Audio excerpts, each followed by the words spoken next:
Le Grand Matin Sud Radio, 7h-10h, Patrick Roger, Cécile de Ménibus. Sud Radio, présidentielle 2022. La vérité en face. Chaque nuit, ils sont plus de 2000 recroquevillés sous le gel, sans toit, sans pain, plus d'un presque nu. Devant tant d'horreur, les sites d'urgence, ce n'est même plus assez urgent. Et voilà, la vérité en face, zéro SDF en France, hein, c'est politiquement jouable ou simplement naïf. Pour en parler ce matin, Julien Damon, merci d'être avec nous, bonjour. Vous êtes professeur associé à Sciences Po, conseil scientifique de l'École nationale de la sécurité sociale et ancien responsable de département de la recherche des caisses nationales des allocations familiales et auteur de ce livre, La question SDF, aux éditions PUF. Oui, et évidemment, vous avez reconnu l'abbé Pierre, qu'on a entendu, cet appel dans les rues de Paris, hiver 54, avec ses morts, bien sûr. Et depuis, quasiment, ça fait 70 ans. Et on pourrait le relayer quasiment chaque année, même s'il n'y a plus forcément en fait des morts, hein, Julien Damon, mais il y a toujours quand même en fait des sans-abri en France. C'est assez terrible en fait cette situation. On va en parler en fait en détail, mais quand vous entendez de nouveau cet appel de l'abbé Pierre, vous dites quoi? D'abord, il y a toujours des morts, hélas. Oui. La deuxième chose, c'est que la situation n'a vraiment plus grand-chose à voir. D'une part, vous avez une offre d'hébergement, vous avez les politiques publiques extrêmement denses qui se sont déployées, même si on n'en a pas forcément l'impression, parce que demeurent toujours très visiblement des personnes à la rue.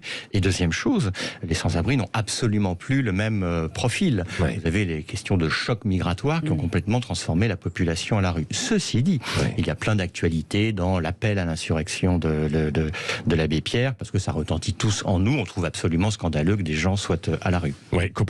Alors, voyons justement, avant de débattre avec vous, ce que proposent aussi les candidats pour atteindre ce fameux objectif qui avait été lancé par Lionel Jospin de zéro SDF, qui a été repris par beaucoup d'autres. Alors, ils n'ont pas toujours voulu utiliser le terme zéro, parce qu'ils savent que c'était extrêmement dangereux, même si on entendra Emmanuel Macron tout à l'heure, quand même, qui allait dans ce sens. Le factuel sur ces propositions avec vous, Maxime Trouleau. Oui, et c'est la gauche qui s'est le plus largement saisie du sujet. On a entendu à l'instant l'abbé Pierre. Et Jean-Luc Mélenchon dit s'être basé sur le rapport de la Fondation Abbé Pierre. Les logements trop longtemps vacants seront lourdement taxés. Il veut également interdire les expulsions sans relogement derrière. Fabien Roussel veut lui cesser les expulsions, mais aussi les coupures d'eau, d'électricité pour les personnes en difficulté. Autre mesure, ouvrir les hébergements d'urgence toute l'année. Sinon, beaucoup de points en commun entre tous les candidats, notamment à gauche, donc construire massivement des logements sociaux ou augmenter les APL. À droite, c'est la seule. Valérie Pécresse explique vouloir 500 000 constructions de logements par an avec une baisse de la TVA sur la construction de logements sociaux. Du côté de l'extrême droite, on prend un rebours un peu ces propositions. Marine Le Pen et Éric Zemmour ne veulent pas de construction supplémentaire, mais une préférence nationale pour les logements déjà existants. Yannick Jadot mise lui sur le portefeuille. Le candidat Europe Écologie Les Verts veut augmenter le chèque énergie à 400 € par an. Enfin, Nicolas Dupont-Aignan veut lui un élargissement du prêt à taux zéro. Quant à Marine Le Pen, elle veut augmenter ce prêt au-delà de 25 ans, Patrick. Oui, bon, voilà, c'est assez large finalement ces propositions. Julien Damon, aujourd'hui, quelle est la situation en France? On dit qu'on a encore entre 200 000 et 300 000 sans-abri. C'est exact? Alors, ça mérite un tout petit temps d'explication. Oui, Un peu d'éclairage. Oui, mais il faut même être assez simple là-dessus, parce qu'on pourrait dire c'est compliqué, c'est complexe, etc. Mettons la complexité de côté. Vous avez deux sujets. Vous avez les personnes complètement à la rue, baptisons-les, comme le fait l'INSEE d'ailleurs, les sans-abri. Elles ne sont absolument pas 300 000, parce que ce serait considérable. Elles sont quelques milliers, peut-être quelques dizaines de milliers. Récemment, la ville de Paris a fait une nuit de la solidarité, impliquant d'ailleurs énormément de bénévoles, pour recenser ou mettre près partout dans les rues le nombre de personnes à la rue, les sans-abri. Donc on en a décompté 2600 dans Paris. Alors, ça ne veut pas dire qu'une journée donnée, vous avez 2600 et que sur une année, il n'y a pas plus de personnes, bien entendu. Deuxième chose, le chiffre qui est souvent évoqué est celui de 300 000 personnes qui ne sont pas sans-abri, mais qui sont sans domicile. Ce sont des personnes qui principalement sont hébergées. Elles sont dans des centres d'hébergement d'urgence, dans des centres d'hébergement de plus long terme, elles sont dans des centres d'accueil pour demandeurs d'asile, elles sont parmi les centres d'hébergement dans des hôtels qui sont payés par la collectivité. Pour vous donner une idée, en Île-de-France, 20% de toute l'offre hôtelière aujourd'hui est occupée par des personnes dont le coût hôtelier est payé par l'État. Ou ils habitent chez des tiers. Alors, ceux qui habitent chez des tiers, en réalité, on ne le sait pas. Donc, elle ne compte pas parmi ces 300 000 personnes, mais la Fondation Abbé Pierre, dans l'ensemble de ses travaux, repère les personnes qui sont hébergées contre leur gré, chez des proches. Ouais. Et quelles sont ces personnes alors qui sont sans abri ou qui sont véritablement aussi encore dans la rue, qu'hier, en fait, dans la rue, même s'il y en a moins qu'auparavant? Ouais. Alors, d'abord, il faut se féliciter qu'il y en ait un tout petit peu moins, même si on n'en a pas forcément l'impression, parce qu'on voit des tentes, on voit toujours des personnes qui, 24 heures sur 24, sont là. Pour vous dire les choses, que dans beaucoup de villes, moi j'en vois beaucoup plus auparavant dans les cœurs de ville qu'il y a quelques années. Alors, je pense qu'on peut dire ça depuis une trentaine d'années, c'est-à-dire tous les ans, on peut se dire qu'on en voit davantage. Mais c'est vrai qu'il y a davantage de visibilité. Ceci s'explique parce que les délits de vagabondage et de mendicité, tout ceci, ça a été mis de côté. Globalement, il y a une tolérance accrue à l'égard des personnes, et puis c'est du respect de la dignité humaine. Ensuite, il y a ces tentes, ces installations qui donnent beaucoup de visibilité. Et donc, il peut y avoir une population relativement stable en nombre, mais qui en réalité est beaucoup plus visible. Alors, pas de quoi s'en féliciter, parce qu'ils sont plus visibles et peut-être moins nombreux que c'est bien. Sur les profils, vous me posiez la question, sur les 300 000 personnes qui sont hébergées ou à la rue, la grande transformation, c'est un sujet extrêmement sensible, c'est la question migratoire. Vous avez depuis 20-30 ans une transformation lente qui s'est accélérée après la crise migratoire, le choc migratoire de 2015, qui fait que la plupart des personnes qui sont sans domicile sont étrangères, dans des situations très variées. Vous avez des personnes étrangères qui sont en situation parfaitement régulière sur le territoire, d'autres, en particulier dans les hôtels que vous évoquiez, qui sont essentiellement des personnes sans papier ou dans la zone grise de la situation juridique en termes de droit de séjour. Donc ça, c'est une grande transformation. Du temps de l'Abbé Pierre, c'était absolument pas le sujet. Il y en avait sans doute un petit peu, puisque il y avait déjà aussi des retours, par exemple, peut-être de populations qui arrivaient d'Algérie. Peut-être de Tunisie ou d'Algérie. D'Algérie, puisque les bidonvilles à Nanterre, etc., souvenez-vous, et puis d'autres, des Italiens, etc., qui ont souffert après la guerre. Alors, Nanterre, c'était un bidonville maghrébin de plus d'une dizaine de milliers d'habitants. Champigny, c'était un bidonville portugais de plus d'une dizaine de milliers d'habitants. Mais justement, les bidonvillois, le terme existe, n'étaient pas comptés comme sans-abri. D'ailleurs, ne le sont pas vraiment aujourd'hui, même s'ils habitent dans des circonstances... C'est d'ailleurs, je fais une petite parenthèse, mais c'est d'ailleurs très étonnant. Quand vous allez du côté de Nanterre, je ne sais pas si les auditeurs... Le monde a complètement changé, puisque aujourd'hui, c'est la Défense.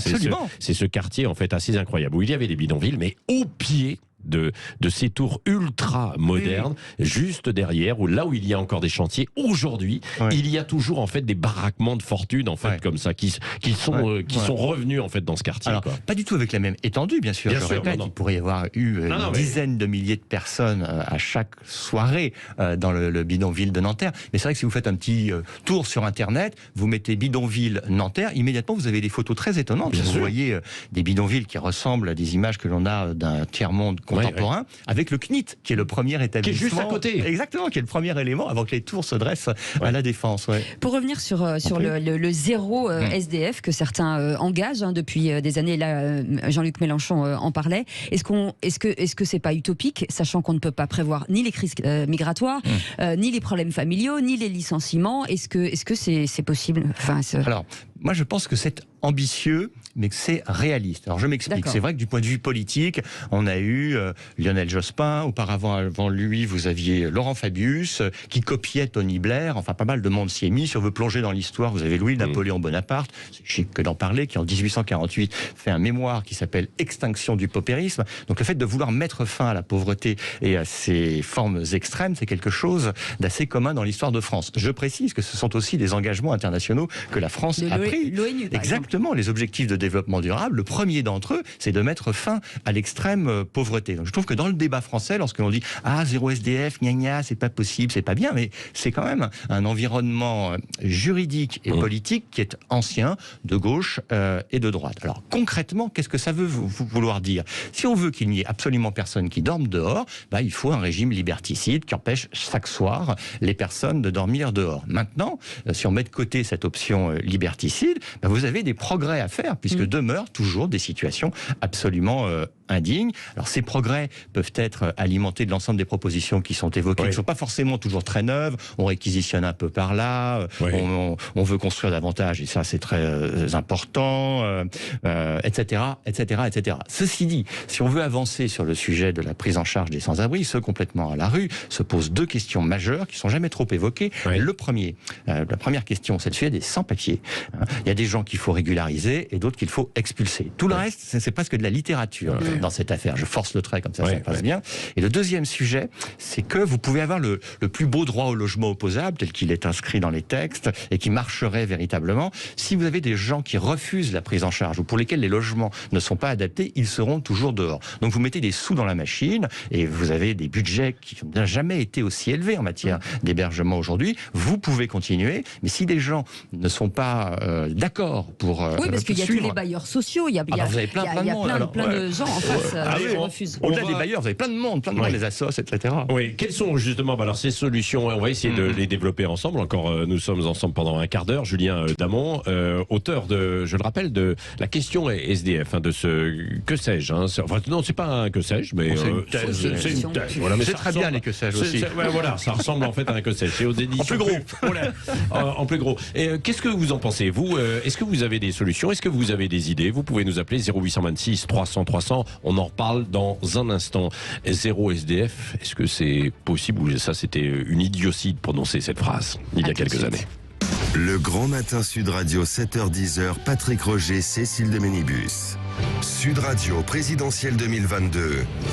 La vérité en face. 9h47, la vérité en face à ce zéro SDF en France. Est-ce possible ou impossible ou totalement naïf? Pour en parler, Julien Damon est avec nous, un professeur associé à Sciences Po et auteur de ce livre, La question SDF, aux éditions PUF. Et il y avait une phrase dite par le président de la République. C'est-à-dire que tout candidat, évidemment, quand il se penche un peu sur ce problème des sans-abri, notamment quand on est en période hivernale, bien sûr, sur la pauvreté, il est obligé de sortir des phrases. On se souvient de Lionel Jospin et de beaucoup d'autres, et de s'engager. Qu'est-ce qu'avait dit Emmanuel Macron, il y a 5 ans? La première bataille, c'est de loger tout le monde dignement. Je ne veux plus, d'ici la fin de l'année, avoir des femmes et des hommes dans les rues, dans les bois ou perdus. C'est une question de dignité, c'est une question d'humanité et d'efficacité là aussi. Oui, voilà. Bon, il n'a qu'à traverser la rue, pour reprendre une expression de lui-même, d'Emmanuel Macron. Même pas, pour en voir. Dans chaque rue. Il n'est pas nécessaire de la traverser pour en voir. Pour en voir, en fait, aujourd'hui, quoi. Oui.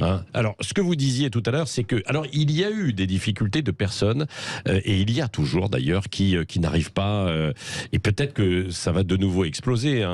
Les fins de mois sont terribles, les factures d'électricité, de gaz, etc. Et certains qui sont obligés de quitter, en fait, des logements. C'est extrêmement difficile. Et puis... il y a le choc migratoire, avec évidemment beaucoup de gens qu'on retrouve sur les trottoirs, en fait, un tout petit peu partout. Quelles sont ces solutions, notamment avec ces sans-abri qui viennent de l'immigration? Alors, évidemment, je ne dis pas la baguette magique pour vous dire zéro SDF dans 5 ans, c'est ainsi qu'il faut faire. En revanche, on peut progresser. D'ailleurs, c'est l'intérêt d'un objectif comme zéro SDF, ou zéro pauvre, ou zéro défaut dans d'autres domaines. C'est que ça vous invite à évaluer les politiques que vous menez chaque année, de dire si, oui, non, on a progressé. On a progressé quand même dans l'évaluation, les indicateurs, etc., mais assez encore insuffisamment. Non, mais ceci dit, dans les indicateurs, c'est vrai, mais même dans la construction et dans les places d'hébergement, depuis... ce que je voudrais 5 à 10 ans, il y en a, ça a explosé quand même. On a quand même cette impression selon laquelle on ne ferait rien. Et c'est vrai que visiblement, à dire ce que je vais faire là, qu'on fait beaucoup et qu'on est certainement le pays où on fait le plus, au moins dans l'Union européenne, dans la zone OCDE, dans les pays riches, on peut continuer au monde, le citoyen lambda, il dit, tiens, il y avait un monsieur à la radio, là, il a dit que on faisait beaucoup, etc., etc. Et il va croiser, moi le premier, des gens à la rue tout à l'heure. Mais quand même, il faut le documenter.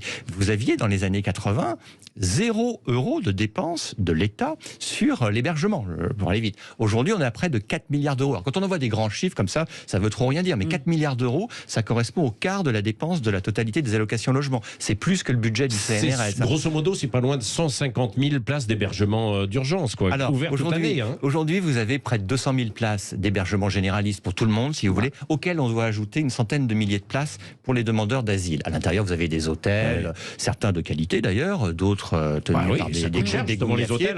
Les hôtels, c'est ce qui coûte le plus cher. Avec des centres d'hébergement qui ne ferment plus, ça aussi. Alors, là, ça a été décidé, ça a été annoncé par le gouvernement. En réalité, d'autres gouvernements l'avaient déjà annoncé. C'est de dire qu'on en finit avec la politique dite du thermomètre, qui est qu'on réagit seulement à l'hiver lorsqu'il fait froid. Mais tout gouvernement aura à l'hiver, dès qu'il y a un flocon de neige qui tombe sur les métropoles françaises, sinon Annecy, mais enfin à Paris ou à Marseille, ce qui est rare, paf, il faut et légitimement débloquer des places pour empêcher les gens de mourir de froid. Mais alors, et pourquoi il y en a toujours en fait autant dans les rues? C'est ces gens issus de l'immigration sans papier et qui errent, quoi, aussi. Oui. Alors bon, il n'y a pas que des sans-papiers qui errent, etc. Il y a des sujets de rupture familiale, des sujets de choc du chômage, mais dans un contexte de bien singulier. Ça, c'est vrai. Dans un contexte de plus en plus étrange. On est l'État-providence qui fait le plus au monde. Alors encore une fois, il y a des critiques, il y a des réserves sur tout ça, mais c'est tout à fait exact. Et en matière de prise en charge des sans-abri également. Alors, à force de dire qu'on fait plein de choses, etc., qu'est-ce qui, à mon sens, enfin, je le verserai au débat, pourrait être fait? Premier point ultra bureaucratique quand on le prononce, mais très important, je pense qu'il faut décentraliser cette politique. Ça n'est pas à l'État de s'en occuper, ce devrait être aux villes, aux intercommunalités, enfin ce que l'on voudra dans le régions, système. Bon, plutôt les villes directement. Moi, j'ai observé que si on prend des villes comparables aux grandes villes françaises, vous prenez Londres, Bruxelles. Alors Bruxelles, est-ce qui ressemble le plus à Paris en la matière? C'est le souk, c'est très compliqué. Mais si vous prenez Londres ou Berlin ou Madrid, il n'y a absolument pas les mêmes difficultés. D'abord, l'ampleur des problèmes n'a pas grand-chose à voir. Et deuxième chose, il n'y a pas les polémiques à la française. Parce que en France, le problème, c'est que comme le dossier n'est pas attribué entre l'État et les villes disent c'est l'État et l'État dit les villes font pas. Mon sentiment, on se renvoie la balle. C'est une sorte de jeu de ping-pong infini. Mon sentiment, c'est que si les élus locaux étaient pleinement responsables du dossier, eh bien, ça irait mieux. Ils seraient redevables devant leurs concitoyens, que ceux-ci soient leurs concitoyens à la rue ou logés. Il y a près de 800 associations aujourd'hui qui luttent. Est-ce que c'est pas trop? Est-ce que finalement ça crée pas des dysfonctionnements? Est-ce que les attributions de budget des uns des autres, rivalité. Alors, autre dossier. Alors, je pense que le premier sujet, c'est les sans-papiers. J'ai parlé 100 fois. Si on ne traite pas frontalement ce dossier, on n'avancera pas sur la question des sans-abri. Frontalement, il y a une partie des gens qu'il faut le régulariser et une autre partie qu'il faut renvoyer. Alors, à chaque fois, on rétorque c'est compliqué, etc. Certes, c'est compliqué, mais si on ne le fait pas, le dossier n'avancera pas. Et au contraire, on va attirer d'autres personnes, quoi. Oui, alors si on régularise trop, on risque de toutes les manières, il y a une partie des gens qu'on régularisera, quoi que l'on raconte, et quelle que soit la personnalité qui sera élue. Deuxième chose, il y a ce thème de la décentralisation que j'évoquais. Et le troisième que vous amenez est celui des associations, qui est un sujet singulier mais très important, c'est qu'on a l'impression qu'il y a d'un côté les associations et de l'autre les pouvoirs publics. Ça, c'est une vision de l'époque de l'abbé Pierre. Ça n'existe plus. Les associations qui interviennent sur les sans-abri, pour la plupart d'entre elles, en tout cas celles qui gèrent des services comme les centres d'hébergement, sont financées à 100% ou à 99,98% par les pouvoirs publics. Et c'est un gros dossier, parce que les associations, ce qui est important, c'est qu'elles puissent dire oui ou non aux injonctions, aux demandes, aux aspirations de l'État. Et il faut que l'État n'ait pas des opérateurs qui lui envoient à la fois un cocktail Molotov sur la figure pour dire vous faites rien et en même temps tendent une sébille pour des subventions. Donc il y a des associations très différentes. Des associations très militantes, une connue, Utopia 56, n'a pas un rond public et fait très bien son boulot. On peut être contre ce qu'ils réalisent, mais ils le font très bien de mobilisation. Mais la plupart des associations qui gèrent des services sont en gros des morceaux de services publics. Oui. Alors bon, en dehors de l'immigration, Julien Damon, est-ce que le plus grand problème n'est pas aussi sur notre logement social en fait en France? Les gens qui devraient aller dans le logement social n'y vont pas parce que c'est bouché, c'est extrêmement difficile, et les gens qui sont dans le logement social, dans les HLM, ils y restent souvent à vie. Ils ne quittent pas ce domaine alors que normalement c'était quelque chose de transitoire. Oui, alors sur le logement social qui fait le 4e gros dossier que l'on traite en quelques minutes, il faut avoir à l'esprit que le logement social à la française n'est pas fait au départ pour les personnes pauvres. Il est fait pour des salariés modestes, les classes moyennes, Il est entre autres financé par une cotisation que les salariés payent, ça s'appelle le 1% logement, ça a changé de pourcentage. De plus en plus, on demande au logement social de se concentrer sur les mal logés et même les sans-abri. Il le fait à sa manière, mais se pose une question essentielle dans son équilibre économique au système du logement social, c'est est-il fait pour les pauvres? Ça n'est pas le cas historiquement, il n'est pas fait pour cela économiquement. Est-il fait pour les classes modestes? Et en réalité, ce que l'on fait, c'est qu'on empile les priorités pour le logement social. La dernière des priorités, légitime, tout le monde dira que chaque priorité est légitime, c'est pour les travailleurs comment les a-t-on appelés là, pendant la période de Covid? Les premiers de cordée. Les premiers de corvée. Les premiers de corvée. Ah non, les détachés, c'est un sujet international européen. C'est les travailleurs du care, du soin, etc., etc. Donc, à multiplier pour le logement social les priorités, ça ne fonctionne pas. Est-ce qu'il faut, oui, non, le centrer sur les plus pauvres? J'ai pas la réponse personnellement là-dessus, mais c'est ça qu'il faut trancher. Mais à l'échelle d'un quinquennat, est-ce qu'on peut faire véritablement quelque chose? Je pense, oui, vraiment. Alors, il y a des sujets qui sont impossibles à réaliser sur le temps d'un quinquennat. Sur celui-ci, on peut très valablement progresser. Mais d'ailleurs, je terminerai peut-être en disant qu'on a quand même progressé. Enfin, il faut arrêter de penser qu'on ne fait rien, etc. On fait beaucoup. On fait peut-être trop, on fait peut-être de manière compliquée. On y pense plus en Europe, ce que vous avez dit. Et voir au monde. Quand on compte les sans-domicile là, dans le débat public, on dit 300 000, il faut avoir à l'esprit que la quasi-intégralité d'entre eux sont hébergés sur fonds publics. Il faut avoir peur de la crise, de ce qui va arriver, de ce qui se passe aujourd'hui? Alors, il y a plusieurs crises qui peuvent se profiler. Mais des conséquences de Covid. Oui, il faut en avoir peur parce que de fait, elles n'ont pas encore été claires. Enfin, 2020-2021, il n'y a pas eu d'explosion de la pauvreté, pas d'explosion du chômage, pas d'explosion des expulsions. Donc la crise est potentiellement pour demain. C'est terrible comme conclusion. Merci, mais en tout cas c'était extrêmement instructif, intéressant et passionnant bien sûr, même si c'est un sujet, dire d'un sujet qui est terrible, c'est passionnant, mais tout de même, parce que vous en parlez aussi avec enthousiasme et puis avec évidemment pertinence. Merci d'être venu ce matin au micro Sud Radio. Dans Julien Damon, je ramène juste auteur du livre La question SDF aux éditions PUF.